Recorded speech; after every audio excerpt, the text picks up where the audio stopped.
Kobolds and Catacombs is really our love letter to the idea of the old school fantasy dungeon crawl. Growing up reading fantasy novels and things like that, who doesn't like treasure? Who doesn't like loot? Who doesn't like exploring caverns and dungeons? For Kobolds and Catacombs, it gave me a chance to go back into that and use that as inspiration. Well, the kobolds, as we know them in World of Warcraft, are some of the smallest on the totem pole. They're not super smart. All they really want to do is dig. They are very resourceful. If there's danger, they dig. In their own special, haphazard little way. That's just what they do, they dig. The kobolds are very protective of their candles. You should never take a kobold's candle. You don't take candles! The art team on Hearthstone is the biggest it's ever been. We have a full complement of artists ranging from 3D to effects to 2D artists as well. Really, it becomes a big team effort. As a concept artist on Hearthstone, we pretty much touch everything. In some of the early character concepts, we had to try to figure out, like, how do we do like a king kobold? Like, what makes this kobold special? He's a little bigger than the rest of the kobolds. He's a little smarter. Instead of just having a candle on his head that he's trying to protect, he has a lantern on his head to protect his candle. Effects artists blow things up all day.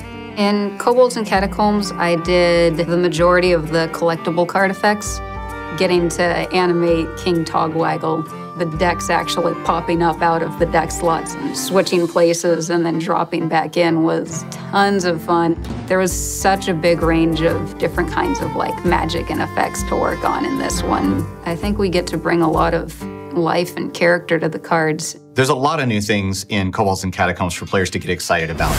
We get things like spellstones, which are artifacts that evolve over time or after a certain set of criteria have been met. Our very first legendary weapons. And as with every set, there's a ton of new characters. So my favorite character in this expansion is the Lone Champion. So I was tasked with concepting this character, and I got a chance to actually take him to full card art. And, you know, I figured, hey, this is a good chance to put myself in the game. So he actually looks kind of like me. I mean, slightly buffer, but kind of like me. One of my favorite characters from this set is the Carnivorous Cube, looking rather dour and sinister. It really has ended up becoming the Jello mold from hell. No speak smart talk, only speak whip! Art and sound are really hand in hand throughout the entire process for Kobolds and Catacombs. Come on! Hearthstone is more like improv. Yeah! Super angry. Make sure you bring it to the fight. I'm sorry, Mr. Soundman. I'm yelling again.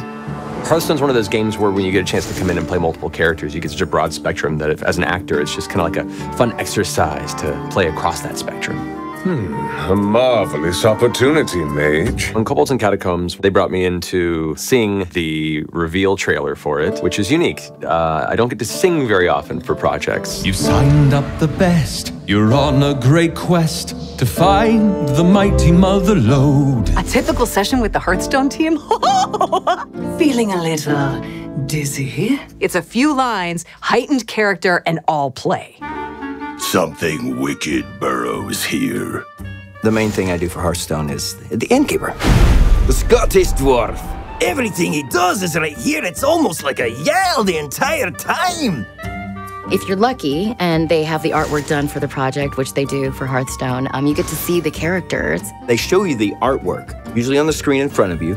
Of course, the people at Blizzard, their artwork is just amazing. For instance, the troll, she had a sort of a Jamaican vibe to her. She sounded a bit like this.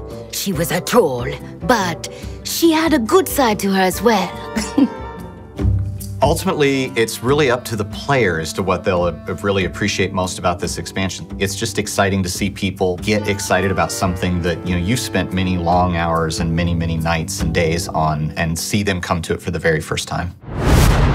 Get ready for Hearthstone's next expansion. I love this set. It's awesome. The team is so excited about Kobolds and Catacombs. It takes us back to the roots of classic fantasy, full of monsters, treasures, and traps. Steel yourselves, adventurers. We're going in. Ultimately, I'm excited about the vibe of the set as a whole, and it's one that I hope players will feel equally attracted to when they play their very first deck or when they play their 50th dungeon run. There's a lot of fun to be had down in the catacombs. It's Kobolds and Catacombs!